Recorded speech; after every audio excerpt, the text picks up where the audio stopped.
uno degli scrigni più belli della nostra città. Si articola in 3 chiese, la prima, quella cristiana, costruita qui, appena fuori dalle mura della Verona romana, nel cuore del V secolo. Un luogo caro ai veronesi e ai cristiani. Qui furono martirizzati nel 304 d.C. 2 soldati romani, uno di nome Fermo, l'altro di nome Rustico, e qui successivamente venne edificata una prima chiesa.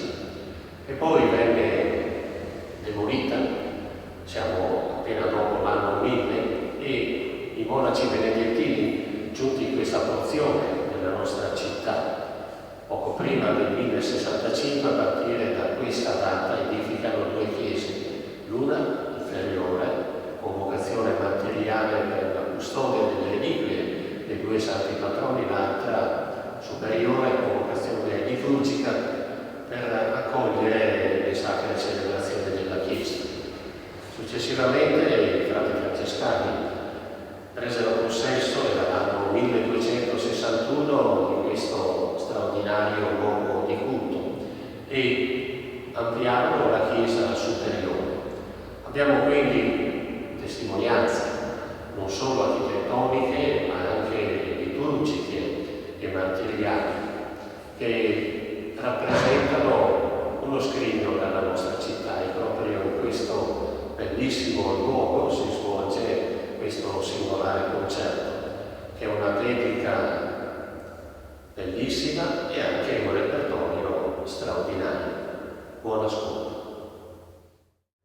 Buonasera, sono davvero felice di essere ancora a Verona per questo secondo momento dedicato a Wolfgang Amadeus Mozart, nella città in cui lui fu presente, in questa bellissima città, e in cui questo grandissimo musicista fu presente appunto nel 1770. Ringrazio il parroco Don Maurizio Viviani, la chiesa tutta di Verona, ringrazio il GSM, AMIA e l'amministrazione comunale assessorato alla cultura del Comune di Verona per aver voluto aiutarci e stare con noi in questo momento così prezioso dedicato a Mozart. Dedico questo concerto a 3 persone. La prima, proprio perché è una riflessione personale, concedetemi, la prima persona è stata la mia prima insegnante di pianoforte. Perché? Perché adesso noi abbiamo parlato di Mozart nella fede, quindi lei era il Graziano Rossato e fu presidente nazionale del Terzo Ordine Francescano ed è stata la mia prima insegnante di pianoforte. La seconda insegnante per tutto il mio percorso di vita, una figura autorevolissima a Verona e anche nel mondo, ed è stata la maestra Laura Palmieri, e non serve dire oltre, una persona di grande fede. E dedico soprattutto questo concerto a padre Emilio Papinutti, amico, figura di riferimento nella mia vita come frate francescano e come musicista. Egli fu organista in San Pietro per molti anni con 3 papi, Paolo VI, Giovanni Paolo I, Giovanni Paolo II, suonando alle messe, durante le messe in Mondovisione, per primo dall'organo principale di San Pietro. Una figura molto autorevole per l'ambito musicale e per la spiritualità, che ci ha lasciato da non molti giorni e che con questo concerto desideriamo ricordare e ringraziare. Lascio ora la parola al professor Massimo Cerigato, che ringrazio appunto per essere con noi in questa esperienza, assieme alla pianista Maria Beatrice Buscaro. Ringrazio Margherita di questa presentazione e ovviamente ricordo che è la seconda parte del concerto. La prima parte, come ha detto Margherita, era dedicata al Mozart profano e la seconda parte inizia a quello religioso. Non è soltanto questa la grande differenza. La grande differenza è che, se ricordate bene, la prima volta eravamo così. Eravamo nell'incertezza, eravamo nel dubbio, nella perplessità del futuro. Adesso però, vedete, posso compiere questo gesto, che diventa un gesto simbolico, di buon auspicio. Possiamo toglierci la mascherina, possiamo cominciare a ridurre le distanze dal tempo della malattia al tempo della guarigione. E questo quindi vuole essere il significato di questo concerto. Un ringraziamento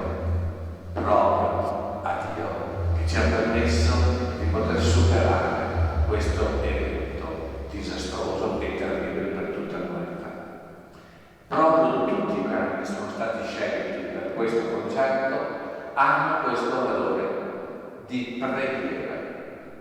Quale tipo di preghiera? La preghiera, vedete, si divide in due grandi momenti, quella dossologica e quella eucologica. La dossologica è rendere grazie e gloria a Dio, dal greco doxa, fama, gloria, onore.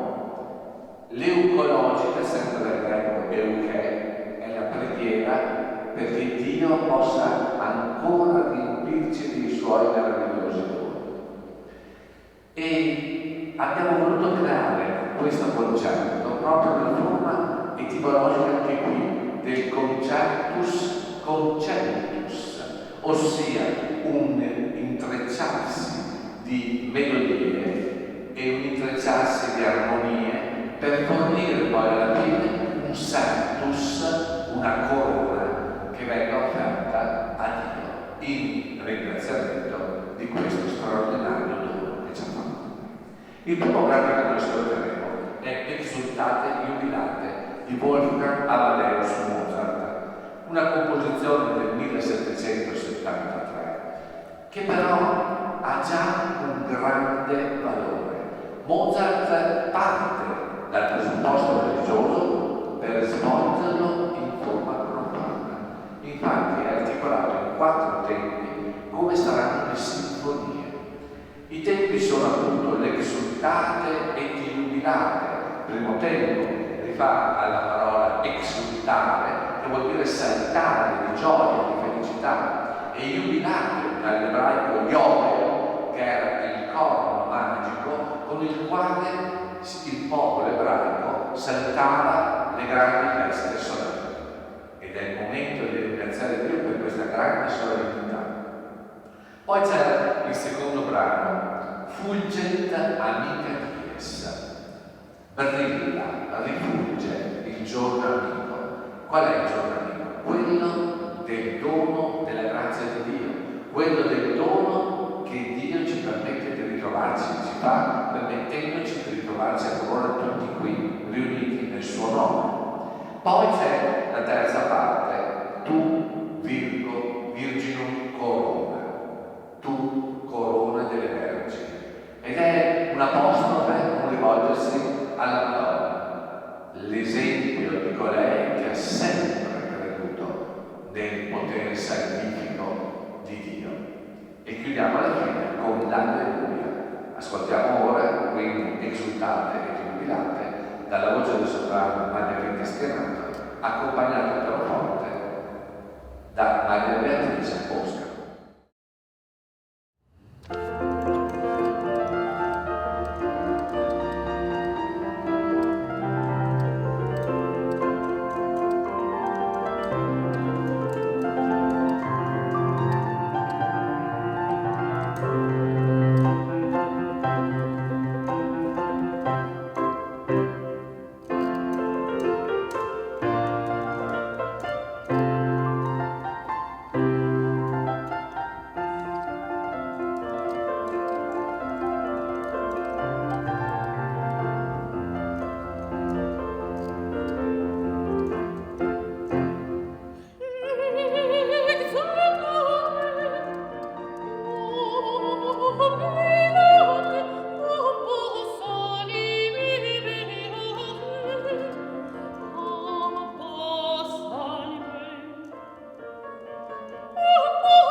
Regna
piccola osservazione proprio sull'ultima parola, alleluia.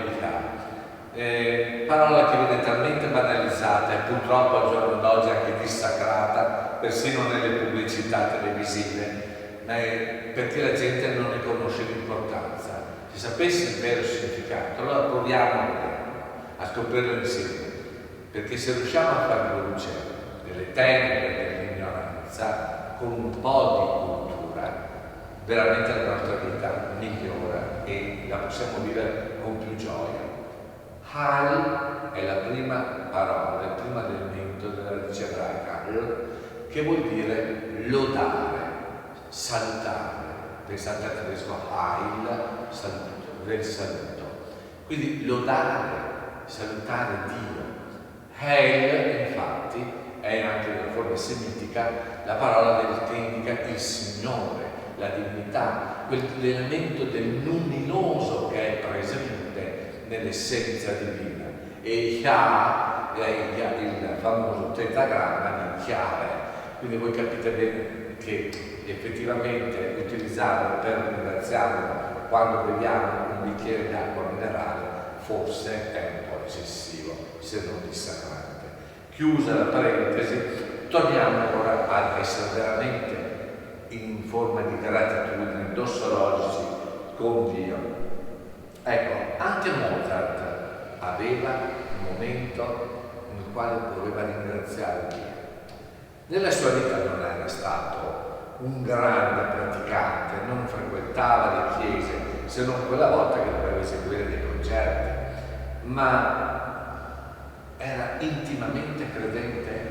Diciamo che la sua musica è una musica che porta al trascendente, quindi è una musica trascendentale, è una musica che dall'umano ci solleva attraverso le armonie meravigliose che riesce a creare, le strutture architettoniche delle sonorità, ci porta gradatamente verso il sogno di Dio. Come fa in questo suo Laudamus Te, tratto dalla messa in Do minore K427? Era una messa che avrebbe dovuto e aveva voluto, aveva concepito come messa di ringraziamento, un ex voto. Anche qui la parola voto va collegata al latino voveo, che vuol dire consacrarsi interamente alla divinità. Quindi anche noi quando facciamo un voto dobbiamo pensare a che cosa stiamo facendo, una consacrazione della nostra totalità. Quindi Mozart questo ex voto lo doveva in virtù del fatto che era riuscito a ottenere di sposarsi con la sua amata Costanza il 4 agosto del 1782 e proprio l'anno dopo, nel 1783, assolveva questo compito con questo meraviglioso Laudamus Te, nel quale la dimensione dossologica si intreccia con l'itinerarium mentis ad Deum, il percorso che l'anima del credente fa piano piano, senza accorgersi, fino alle luminose solarità di Dio.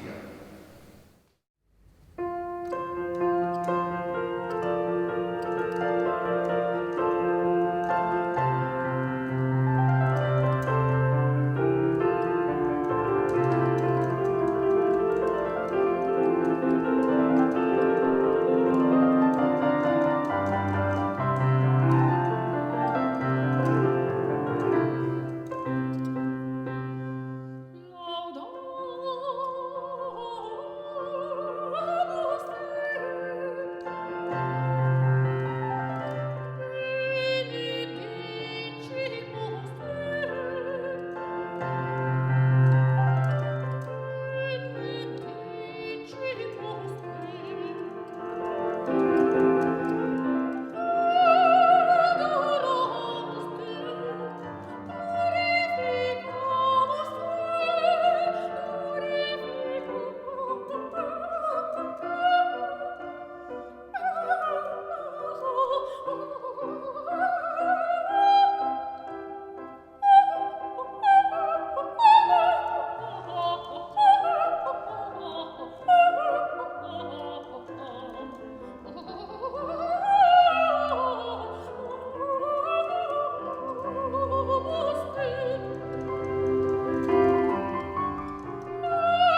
in do minore di Mozart, dalla Messa di Gloria di Gaetano Donizetti. Colgo l'occasione per illustrare anche il termine messa, a volte non tutti lo sanno. La parola messa deriva dall'espressione missa est, che era la parte conclusiva con la quale il celebrante congedava l'assemblea dei credenti, dicendo ite missa est. Ma che cosa voleva dire questo missa est? Voleva dire che la funzione fondamentale, quindi il significato della preghiera che era stata inviata a Dio, mandata, missus in latino, vuol dire proprio mandata, in virtù di quella funzione sacra alla quale erano intervenuti i fedeli nella ecclesia, nell'assemblea dei fedeli appunto, era stata conclusa e mandata a Dio. Quindi anche noi dobbiamo sempre pensare al significato. Questa messa est, in sostanza, è appunto la dimensione della fede, nella quale l'assemblea dei credenti si rende conto, nella sua consapevolezza, di essere stata accolta, accettata.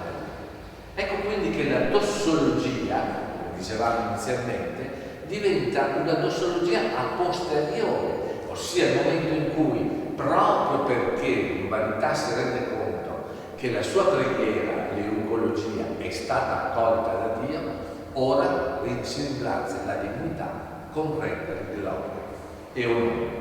Ecco quindi che adesso dalla Messa di Gloria di Gaetano Donizetti ascolteremo il Laudamus Te, il Gratias Agimus Tibi, cioè ti rendiamo grazie, e Quoniam, perché l'uomo ha sempre bisogno di trovare una giustificazione, cioè una motivazione, dare una spiegazione del gesto, e questo viene dato a posteriori.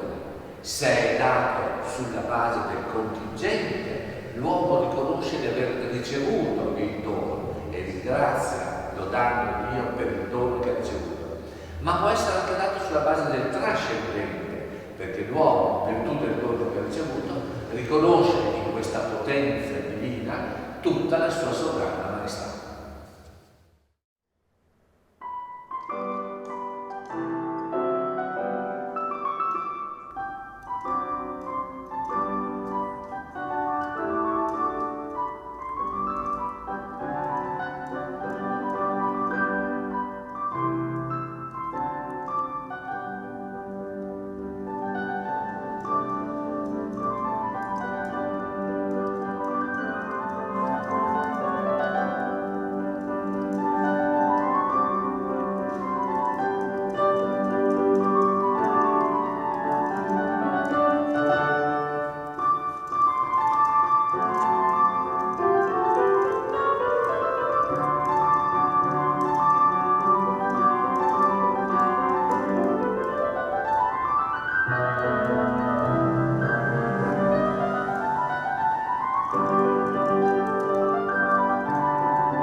la messa di gloria, questa volta di Gioacchino Rossini, analoga composizione, sempre sul tema della dossologia.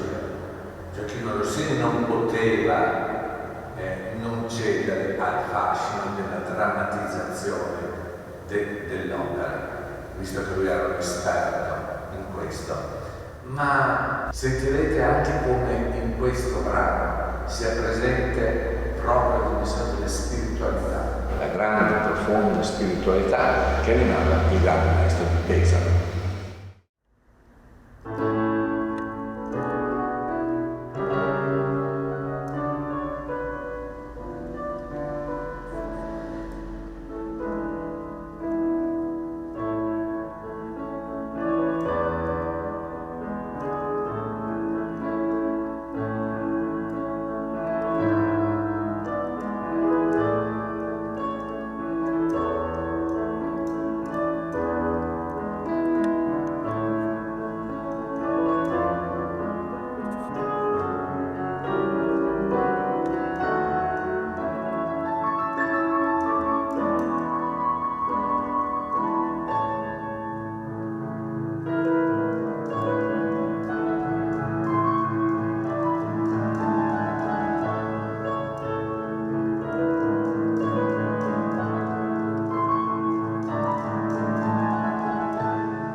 ascolteremo ci avviciniamo alla chiarificazione del significato di questo concetto.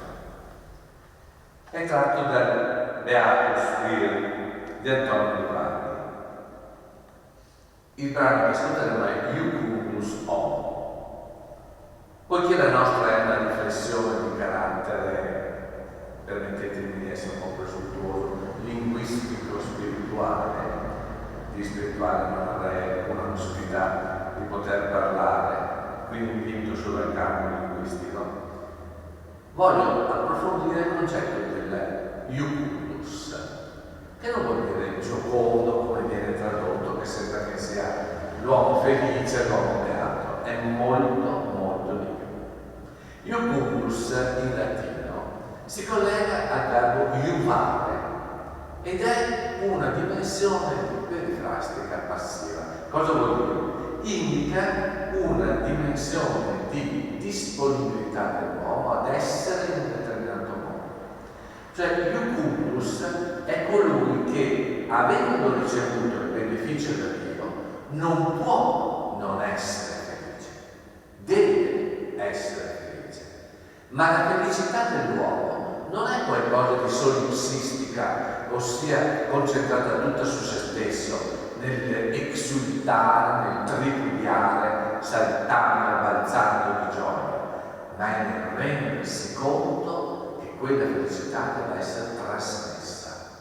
Cioè la giocondità dell'uomo è in relazione alla sua capacità, a sua volta, di poter iuvare ad altri, confessando, comunicando il messaggio che da Dio ha ricevuto nella sua esperienza umana.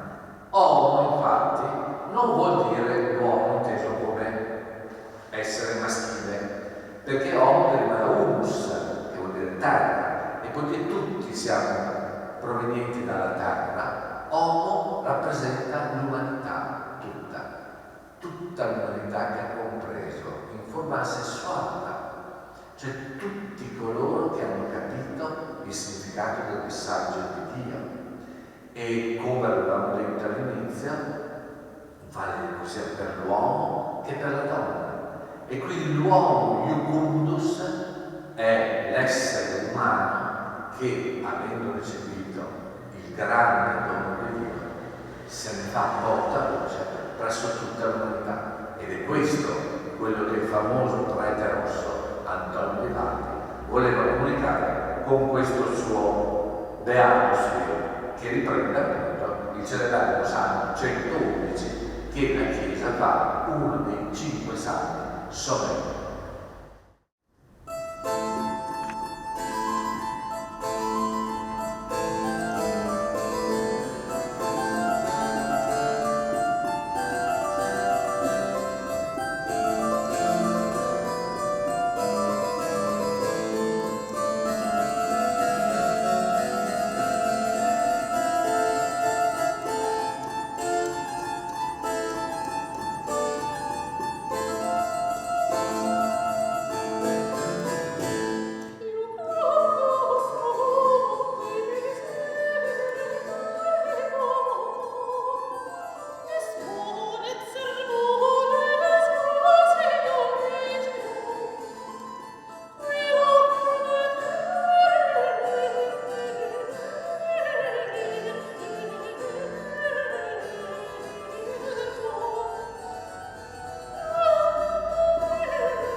brano successivo è detto ormai dal Dixit Dominus di Vivaldi, riprende un celebrato salmo solenne, il Salmo 110.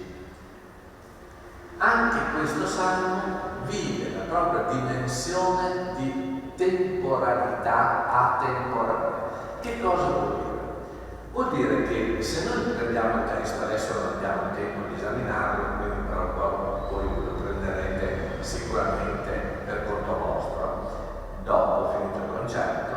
Se noi prendiamo il testo, noi vediamo che le dimensioni temporali presenti nel Salmo sono in percentuale fondamentalmente basate sul futuro. Poi c'è una percentuale minore sul presente e solo dei salmi di tipo storico sul passato. Che cosa vuol dire questo? Vuol dire che la dimensione temporale della fede è proprio la dimensione aoristica, ossia quella che non ha una definizione cronotopica, non ha un hic et nunc, un essere in questo momento, in questo spazio e in questo tempo. Perché il tempo e lo spazio sono quelli della fede, che si lanciano dalla dimensione cronologica del presente, si proiettano verso quel futuro di eternità che solo l'uomo, il timet dominum, che quindi ha quel timore reverenziale di Dio perché crede in Dio, sa che si verificherà. Quindi la dimensione dossologica del presente si catapulta immediatamente verso quella eucologica del futuro. Ecco quindi che si chiude il cerchio della preghiera. La dossologia del presente che rende gloria a Dio serve per preparare la dimensione eucologica della preghiera dell'uomo, cioè dell'essere vivente, quando sarà nella prospettiva scatologica della casa del Padre. Ascoltiamo adesso quindi detto orrente dal Dixit Dominus di Antonio Vivaldi, interpretato sempre dal soprano Margherita Schenato e accompagnato al pianoforte da Maria Beatrice Bosca.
detorrente in via Bibet, che è un futuro, proptera exaltantur caput, questo è quello che ha cantato Maria Rita nel detorrente di Vivaldi.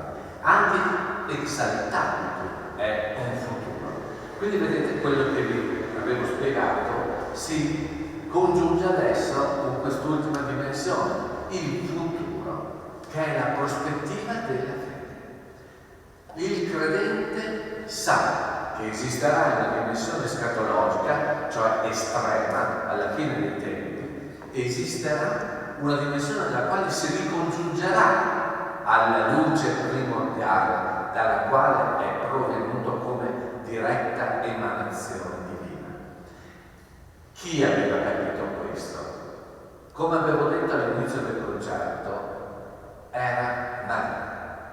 Ecco quindi che possiamo chiudere definitivamente il nostro concertus in un concertus.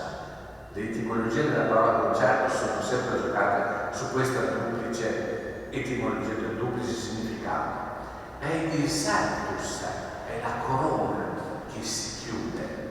E come noi sappiamo, la corona fondamentale è la corona del rosario, la corona dedicata a Maria.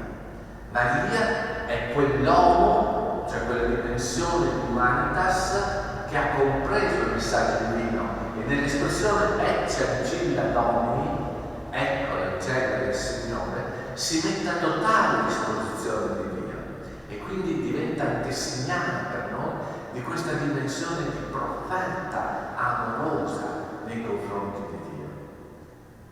Avremmo potuto scegliere moltissimi esempi di Ave Maria, perché i compositori, non c'è compositore che non abbia scritto almeno un'Ave Maria, ma quella che ci è sembrata la più significativa per la ricerca nelle armonie, nella melodia che si fa strada tra le armonie, crediamo essere quella di Caccini. Come sentirete, c'è questa ricerca di espansione progressiva, di uscire da una dimensione cronotopica limitata, cioè di uscire da questo spazio angusto che è questa aiuola che ci rende feroci, come direbbe il padre Dante, che è il mondo, per cercare nuovi spazi, nuovi cieli e terre nuove, che sono quelle dimensioni escatologiche nelle quali il credente, come Maria e come cerchiamo di essere anche noi, sa che potrà realizzare la vera, piena, completa dimensione del proprio futuro.